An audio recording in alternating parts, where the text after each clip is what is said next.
बच्चों, आज मैं आपके साथ आईसीएससी क्लास 10th मैथ्स का एक इंपॉर्टेंट चैप्टर करने जा रहा हूं जिसका नाम है जीएसटी। चैप्टर का नाम है GST, goods and services tax. बच्चों, आपको एक बात पता होना चाहिए कि गवर्नमेंट अपने सिटीजन से टैक्स कलेक्ट करती है। क्यों टैक्स कलेक्ट करती है भाई? वो टैक्स इसलिए कलेक्ट करती है ताकि उन पैसों से गवर्नमेंट डेवलपमेंटल एक्टिविटीज कर सके। कंट्री के लिए रोडवेज, हाईवेज, हॉस्पिटल्स, एयरवेज सब कुछ बना सके। मतलब उन टैक्स के पैसों से गवर्नमेंट डेवलपमेंटल एक्टिविटीज करती है। बच्चों, जो गवर्नमेंट टैक्स कलेक्ट करती है वो टू टाइप्स के होते हैं। एक टैक्स होता है बच्चों डायरेक्ट टैक्स और एक टैक्स होता है इनडायरेक्ट टैक्स। आपको यह जानना बहुत जरूरी है कि डायरेक्ट टैक्स कौन से हैं और इनडायरेक्ट टैक्स कौन से हैं। बच्चों सुनो ध्यान से।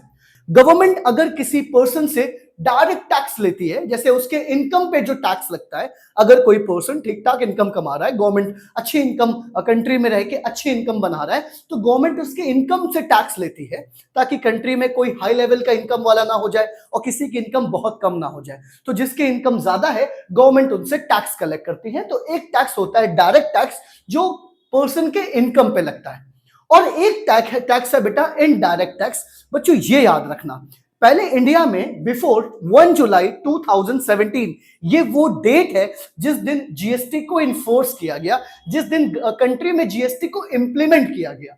तो जीएसटी कब से आया कंट्री में? 1 जुलाई 2017। अच्छा, इससे पहले कंट्री में क्या इनडायरेक्ट टैक्स नहीं थे? नहीं बच्चों, थे। इनडायरेक्ट टैक्स थे, लेकिन बहुत सारे अलग अलग इनडायरेक्ट टैक्स थे, जैसे VAT, value added tax, service tax, excise duty. अलग अलग स्टेट्स में अलग अलग रेट था, लेकिन गवर्नमेंट का एक कॉन्सेप्ट था कि भाई वन नेशन वन टैक्स होना चाहिए। क्या होना चाहिए बेटा?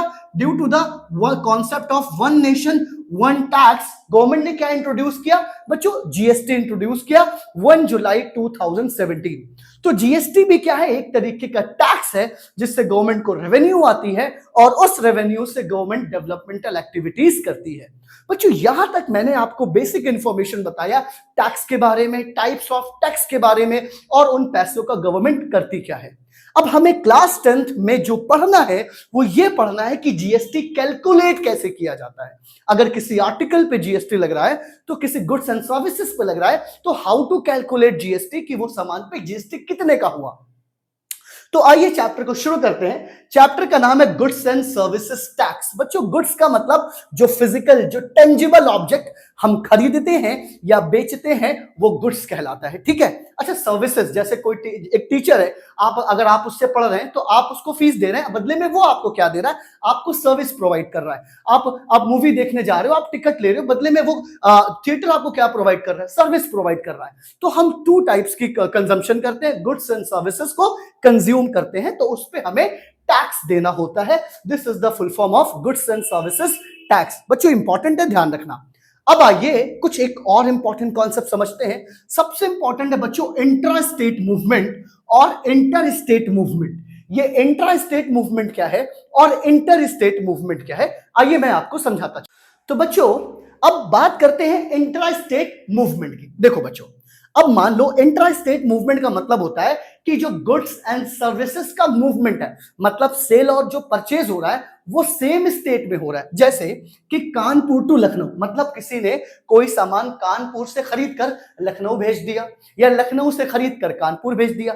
तो जब सेम स्टेट्स में गुड्स का मूवमेंट हो, गुड्स की सप्लाई हो, तो उसको हम बोलते हैं इंट्रा स्टेट मूवमेंट, ठीक है। मतलब सेम स्टेट का मतलब one district to other district.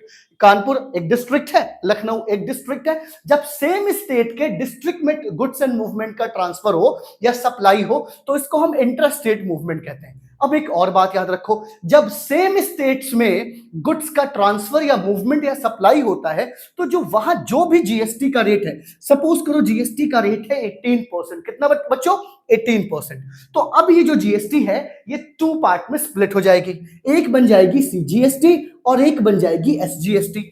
CGST का मतलब central goods and services tax, and SGST का मतलब state goods and services tax, मतलब जो ये 18% जीएसटी लग रहा है, ये 18% 9% जीएसटी सेंट्रल गवर्नमेंट अपने पास रखेगी एंड 9% जीएसटी जो है वो स्टेट गवर्नमेंट अपने पास रखेगी। ये याद रखना। अगर इंट्रा स्टेट मूवमेंट है, मींस गुड्स का जो मूवमेंट है, जो सप्लाई है, वो with in the same state है, तो जो भी जीएसटी होगा वो हाफ डिवाइड हो जाएगा, हाफ सेंट्रल गवर्नमेंट के पास होगा, हाफ स्टेट गवर्नमेंट के पास जाएगा। This is very important. तो टोटल जीएसटी कैसे निकलता है? इंट्रा स्टेट मूवमेंट में सीजीएसटी को ऐड करके और एसजीएसटी को ऐड करके।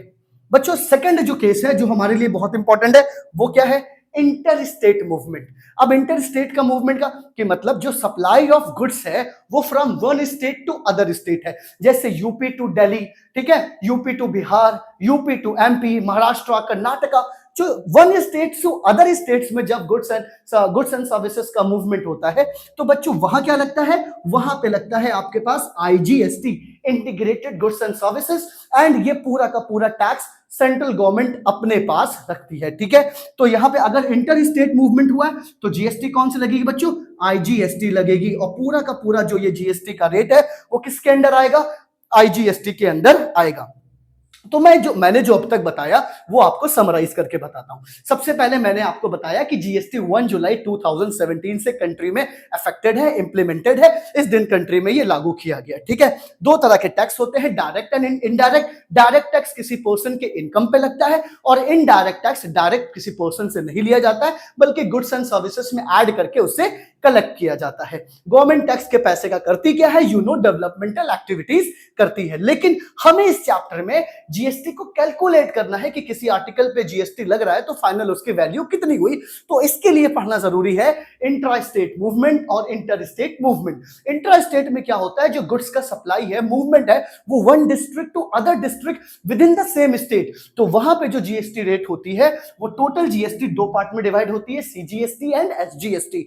एंड अगर इंटर स्टेट मूवमेंट है जिसमें गुड्स का supply one state to other state है, वहां पे सिर्फ आईजीएसटी कैलकुलेट किया जाता है बच्चों, ये बात बहुत जरूरी है। अच्छा, एक और इंफॉर्मेशन मैं आपको देता हूं, जीएसटी चार्ज कौन करता है, जीएसटी कलेक्ट कौन करता है? देखो कोई भी बंदा नहीं है जो जीएसटी चार्ज करने लगेगा, जीएसटी कलेक्ट कर लेगा। जीएसटी चार्ज वही करेगा और जीएसटी कलेक्ट वही करेगा जिसने जीएसटी नंबर लिया होगा, जीएसटी का रजिस्ट्रेशन नंबर लिया होगा, वही बंदा जीएसटी चार्ज करेगा। वही बंदा मतलब एक फर्म जीएसटी चार्ज करती है और वही जीएसटी कलेक्ट भी करती है, ठीक है। इस बात को हम अभी आगे देखते हैं, आइए आगे बढ़ते हैं।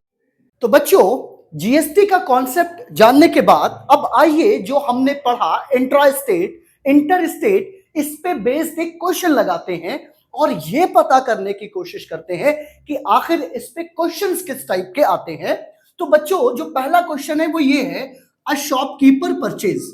जाहिर सी बात है, मैंने आपको बताया कि जीएसटी कलेक्ट और जीएसटी चार्ज वही बंदा करता है जिसकी फर्म, जिसके पास जीएसटी नंबर होता है, जिसके पास जीएसटी का रजिस्ट्रेशन होता है। तो अब अ शॉपकीपर परचेज गुड्स, ठीक है, उसने कुछ गुड्स खरीदा है वर्थ 5000, मतलब जो भी इसने गुड्स खरीदे हैं वो कितने की है?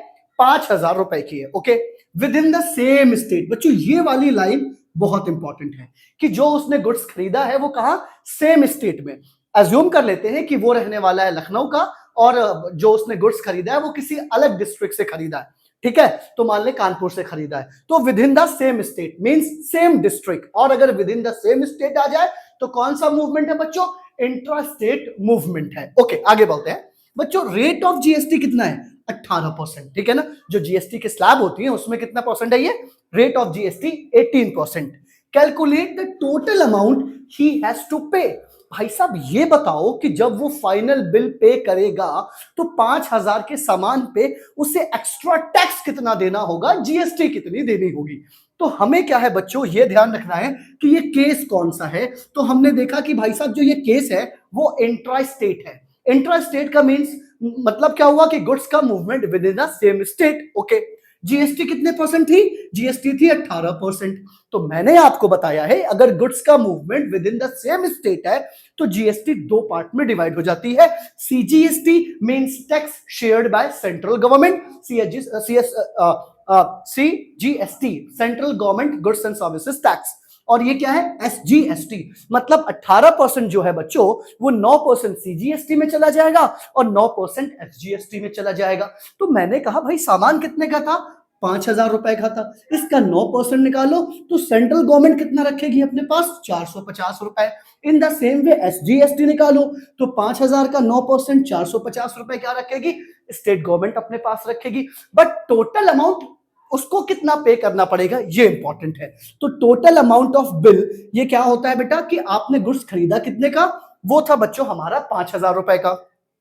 CGST कितनी लग रही है, 450, SGST कितनी लग रही है, 450, और टोटल किया तो जो शॉपकीपर पे करेगा, फाइनल अमाउंट जो पे करेगा बिल का, वो है 5,950 रुपीज। ये याद रखना बच्चों, ये एक सिंपल सा क्वेश्चन है कि एक सामान बेचा 5,000 का, उस पर 18% GST लग रही है। इंपॉर्टेंट बात यह है कि ये इंट्रा स्टेट केस है, with in the same state, तो जो GST का रेट है वो 9% CGST 9% SGST, मतलब हाफ हाफ हो जाएगा। उसके बाद 5,000 का 9%, 5,000 का 9% दोनों जोड़ा और टोटल अमाउंट से ऐड कर दिया, हमें अमाउंट ऑफ जो टोटल बिल पे करेगा शॉपकीपर वो हमें मिल गया 5,950 रुपीज बच्चों। हाँ तो बच्चों इसमें जो गुड्स का मूवमेंट है वो इंट्रा स्टेट मूवमेंट है। अच्छा सर आगे देखते हैं, रेट ऑफ GST कितना है, अगेन 18%। अब जो बच्चों ये जो क्वेश्चंस एग्जाम में आते हैं वो इस टाइप्स के आते हैं कि आपको अलग अलग आइटम की MRP दी हुई है, कितना है, एक MRP है 200, 300, 150, 250, एंड इस पे डिस्काउंट दिया हुआ है कि इस पे 200 पे 50% डिस्काउंट है, 300 पे 20% डिस्काउंट है, 150 पे 10% डिस्काउंट है एंड 250 पे 40% डिस्काउंट है। और आपसे कह रहा भाई फाइनल बिल बना के बताओ कि फाइनल बिल कितना हो रहा है। ठीक है, मैं आपसे एक बात करता हूं, देखो बच्चों हमारे पास एक तो सिंपल तरीका है, MRP कितना था 200, डिस्काउंट कितना था 50%। अब एक तरीका बच्चों ये है कि हम क्या करें कि पहले 200 का 50% निकालें, ठीक है, 200 का 50% दैट इज 100, और फिर हम यहां 100 लिख दें। ठीक है, फिर हम यहां ऐसे करें 200 में से 100 माइनस करें, अमाउंट कितना आ गया 100, और फिर ये डिस्काउंटेड वैल्यू निकालें। बच्चों एक और भी आसान तरीका है, क्लास 9th में हम लोग डिस्कस कर चुके हैं कि सर डिस्काउंट कितना है 50%, टोटल वैल्यू कितनी होती है 100% होती है, डिस्काउंट कितना हुआ यहाँ 20%, तो 20% डिस्काउंट चला गया, वैल्यू का कितनी बची इसकी 80% अमाउंट की वैल्यू बची, जो भी मतलब आइटम है उसकी वैल्यू कितनी बची है 80%। तो हमने क्या किया, ये दो स्टेप से बचने के लिए हमने क्या किया बच्चों कि 300 का 20% डिस्काउंट कर दिया, तो हमने 300 का डायरेक्ट 80% कर दिया। ये जो वैल्यू निकली है 240, ये एक्चुअल वैल्यू है कि भाई 20%, 300 का 20% डिस्काउंट करने के बाद ये आर्टिकल कितने का है 240 रुपए का। ठीक है, बात समझ में आई। एक ये काम हो रहा था क्या बच्चों, एक ये होता कि जो ये 300 है, इस 300 का पहले हम 20% निकालते, 300 का 20% निकालते कितना जाता 60, अब ये फिर 300 में से हम 60 माइनस करते, क्या आता बच्चों 240। हमने कहा भाई साहब एक काम करते हैं, 20% डिस्काउंट था तो 100 में से 20% माइनस कर लो, कितना आ गया 80%, तो 300 का 80% कितना हो गया बच्चों 240। ये दो स्टेप्स हमारे बच गए। अच्छा बच्चों ये देखो, ये आर्टिकल कितने का है 150 का 10% डिस्काउंट, तो 100 में से 10 चला गया 90%, तो 150 का 90% हो गया 135। कैसे हुआ, देखो ये जीरो से ये जीरो कैंसिल, ये जीरो से ये जीरो कैंसिल, और 15 9 जा 135।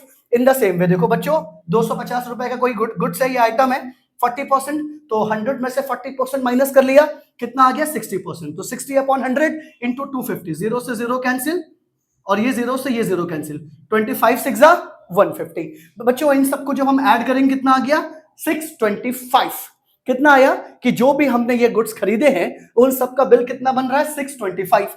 अच्छा अब एक बात सुनो बच्चों, बात ये है कि केस कौन सा है, this is intra state movement. तो हमने कहा भाई साहब GST का रेट कितना था, GST का रेट है बच्चों 18%। क्लियर है ना, समझ में आ रहा है ना, कुछ है नहीं बच्चों, बस ये एक तो पहले अमाउंट कैलकुलेट करना है, उसके बाद जो भी GST, देखो ये केस कौन सा इंटर स्टेट मूवमेंट है या इंट्रा स्टेट मूवमेंट है, इंट्रा स्टेट मूवमेंट है, जो भी GST का रेट है उसे हाफ हाफ कर दो, हाफ CGST में चला जाएगा हाफ SGST में चला जाएगा। उसके बाद अमाउंट देखो CGST हुआ, अमाउंट कितना था 625, 625 का हम क्या करेंगे 100 से डिवाइड कर देंगे। अब आ जाओ इसको हम, तो बच्चों हमने देखा कि जो CGST है कितना अमाउंट हुआ था हमारा 625 अमाउंट हुआ था, 625 बच्चों हमने यहां रखा, इसका 6% निकाला। अब हम जब करेंगे 625 का 6% निकालेंगे तो it will be 37.5. You can calculate, it is very easy. ठीक है, वही हमारा एसजीएसटी अमाउंट कितना था बच्चों 625. तो 625 हमने अमाउंट रखा, इसका भी निकाला हमने 6% and that will also come कितना 37.5. अब हमें क्या निकालना है, total amount of bill. Amount of bill निकालना है, जो कि टोटल अमाउंट निकालना है. तो मैंने कहा भाई ये बिल कितने का बना था 625 रुपए का, इसमें मुझे जीएसटी ऐड करनी थी. तो जो सीजीएसटी है वो कितनी है 37.5, एसजीएसटी कितनी है 37.5. मैंने इन सबको ऐड किया, कितनी वैल्यू आ गई 700 रुपीज. ये इस क्वेश्चन का फाइनल आंसर है. बच्चों क्वेश्चन बहुत आसान है कि आपको ऐसे एक कुछ वैल्यूज देंगे, हमें करना होगा डिस्काउंट. तो क्या करेंगे भाई, जो भी जितने परसेंट डिस्काउंट कह रहा है उतने परसेंट डिस्काउंट 100 से माइनस कर लो और उस वैल्यू को मल्टीप्लाई करो, एग्जैक्ट वैल्यू आपको मिल जाएगा. उन सबको ऐड करो और फिर जो भी जीएसटी का रेट दिया है, अगर इंटर स्टेट है तो आईजीएसटी लगा लो, इंट्रा स्टेट है तो फिर जीएसटी को दो पार्ट में डिवाइड कर दो, सीजीएसटी एसजीएसटी उनको ऐड करके टोटल अमाउंट में ऐड कर दो, you will get the final answer. अब बच्चों आइए हम एक अगला क्वेश्चन डिवाइड करते. मान लो बेटा कि आपने 125 रुपीज में कोई 20 पीस खरीदा है और वो 250 में आपने 30 पीस खरीदा है, 160 में 35 आइटम्स खरीदे हैं या 35 पीस खरीदे हैं, 150 में 32. ओके, तो आपको ये पता है बच्चों की जो टोटल आएगा, तो मैंने देखो एमआरपी यहां लिख लिया, this is MRP and this is number of items. ठीक है, अब कितनी एमआरपी थी 125, कितने हमने आइटम्स खरीदे हैं 20. तो हमने इन दोनों का मल्टीप्लाई करके इसका अमाउंट निकाल लिया कि भाई टोटल कॉस्ट जो होगा 2500 रुपए होगा. वही हाल किया मैंने 250 का 30 से मल्टीप्लाई किया, टोटल कॉस्ट कितना आ गया 7500 आ गया. आप समझ रहे हो ना बात चल क्या आ रही है, कि मतलब अगर एक मार्कर की कॉस्ट 20 रुपीज है और मैंने कितने 20 मार्कर खरीदे हैं तो कितना कॉस्ट हुआ 400.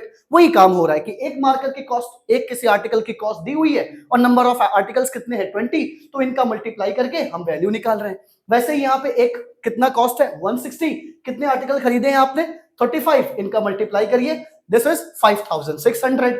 यहां वैल्यू कितनी थी बेटा एमआरपी 150, कितने नंबर ऑफ आर्टिकल्स हैं 32, मल्टीप्लाई किया कितना हो गया 4800. बात समझ में आ रही है बच्चों, कुछ नहीं, सिंपली आपने नंबर ऑफ आर्टिकल से नंबर ऑफ एमआरपी को मल्टीप्लाई किया. ठीक है सर, ओके बढ़िया. अब आप सर आइए कि जीएसटी का रेट यहाँ पे अलग अलग दिया हुआ है. जीएसटी का रेट यहाँ पे जीएसटी आपको 18% दी थी. अच्छा सर केस कौन सा है, वही इंट्रा स्टेट. ठीक है, वही इंट्रा स्टेट. तो आप क्या करोगे, इस 18% को दो पार्ट में डिवाइड करोगे, सीजीएसटी और एसजीएसटी. अब आपने बेटा इस 2500 रुपए को आपने 9% 2500 से मल्टीप्लाई किया. क्यों, क्योंकि आप सीजीएसटी निकालना चाहते हो और आप एसजीएसटी का अमाउंट निकालना चाहते हो बच्चों. ठीक है, तो आपने क्या किया, 20 से ये 20 कैंसिल, कितना आ गया 25 इंटू 9 250 225. सेम यहां पे भी कितना हो गया 225. अच्छा, अब अगर हम बात करें कि अगर हमने 125 रुपीज के एमआरपी के हिसाब से 20 आर्टिकल्स खरीदे हैं तो हमें कितना देना पड़ रहा था 2500 और जीएसटी कितना हो गया 225. तो एक्चुअल अमाउंट हमें इसका कितना पे करना पड़ेगा 2500 प्लस 450, दैट इज 2950 रुपीज पे करना होगा. सेम हमने यहां पे भी किया, इसका मल्टीप्लाई किया था 7500. अब ये जीएसटी कितना था 12%, तो सीजीएसटी एसजीएसटी में 6% ये बच्चों डिवाइड हो गया और इनका मल्टीप्लाई किया 7500 से, तो 450 7500 प्लस 450 कितना हो गया 900 and that is 8400. In the same way बच्चों इसका हुआ था 160 एमआरपी थी, नंबर ऑफ आर्टिकल 35 था बच्चों, मल्टीप्लाई किया 5600, जीएसटी कितना था वही 18%, तो 9% 504 रुपीज एंड 5600 प्लस 1008 रुपीज को ऐड किया तो टोटल अमाउंट कितना आ गया इस आर्टिकल का 6608. अब हमसे कह रहा है नहीं सर अभी एक और बचा हुआ है, 150 एमआरपी है, नंबर ऑफ आर्टिकल 32 है, दिस इज 4800. बहुत ध्यान रखना बच्चों, यहां जीएसटी कितना है 28%, तो 14% सीजीएसटी 14% एसजीएसटी. आप क्या करो देखो इसका कितना हुआ, अगर 14% निकाला 4800 का तो 672 सीजीएसटी है एंड 672 एसजीएसटी है. ओके, अब मुझे फाइनल आंसर निकालना था तो 4800 प्लस इन दोनों को ऐड किया 1344. टोटल ऐड कर दोगे बच्चों तो इसका जो फाइनल अमाउंट निकलेगा that is 24,102 rupees after GST आपको पे करना पड़ेगा। And this is the final answer of this question. आइए आगे के क्वेश्चन। अब बारी इस चीज की है कि हम आईजीएसटी से रिलेटेड क्वेश्चंस भी देखें। तो बच्चों आओ आईजीएसटी से रिलेटेड क्वेश्चंस भी देखते हैं। सर क्वेश्चन ये है कि अ डीलर इन कोलकाता, कोलकाता बच्चों वेस्ट बंगाल एक स्टेट है, उस स्टेट की कैपिटल कौन है? कोलकाता, ठीक है। तो डीलर कहाँ है? कोलकाता में है। गुड्स सप्लाई कर रहा है कितने के? 25,000 रुपीज कॉस्ट है, मतलब 25,000 रुपीज की गुड्स को सप्लाई कर रहा है कस्टमर, जो कहाँ रहता है बच्चों? पटना में रहता है। You know the capital of Patna is Bihar. Means West Bengal एक अलग स्टेट है एंड बिहार एक अलग स्टेट है। तो मतलब बच्चों यहाँ पे जो गुड्स का मूवमेंट हो रहा है वो one state to another states हो रहा है, इसलिए ये केस कौन सा बन जाता है बच्चों? ये केस बन जाता है इंटर स्टेट मूवमेंट। कौन सा होता है? इंटर स्टेट मूवमेंट, जहां पे जो goods and services, goods are supplied from one state to another states. और मैंने आपको बताया है बच्चों कि जब गुड्स एक स्टेट से दूसरे स्टेट में जाता है तो वहां पर सिर्फ और सिर्फ आईजीएसटी लगता है, सीजीएसटी और एसजीएसटी नहीं लगता है। इस केस में आपको जो क्वेश्चन आंसर बताना है कि बताओ इस केस में सीजीएसटी कितना हुआ, एसजीएसटी कितना हुआ और आईजीएसटी कितना हुआ। हमने देखा कि भाई साहब जो गुड्स का मूवमेंट है वो one state to another states है, मतलब कोलकाता टू पटना। तो इस केस में सीजीएसटी और आईजीएसटी बच्चों निल हो जाएगा।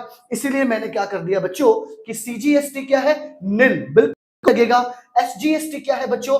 वो भी है निल, वो भी बिल्कुल नहीं लगेगा। क्यों? क्योंकि गुड्स का movement one state to another state है। यहां पे इस क्वेश्चन में वेस्ट बंगाल टू बिहार, इसलिए सीजीएसटी और एसजीएसटी इस केस में लगेगा ही नहीं। लगेगा क्या बच्चों? आईजीएसटी। तो मैंने कहा ठीक है भाई, कॉस्ट कितनी थी? 25,000। हमने 25,000 यहां रख लिया। कितने परसेंट था बच्चों? जीएसटी का रेट 12%, 12%। तो मैंने पूरा का पूरा 12% यही रख लिया। ये 20 से ये 20 कैंसिल कर लो और ये 0 मैंने यहां रख लिया। 12 5 जा 60, 12 5 जा 60, 0 कैरी गया यहाँ पे 6, 12 2 जा 24 और 6 30। एंड आईजीएसटी कितना लग गया बच्चों आपका? 3,000। और हमसे क्वेश्चन में भी पूछा था कि फाइंड सीजीएसटी एसजीएसटी, ये दोनों तो बच्चों निल हो गए। आईजीएसटी कितना लग रहा है? आईजीएसटी लग रहा है 3,000। मतलब गुड्स की कॉस्ट कितनी हो जाएगी?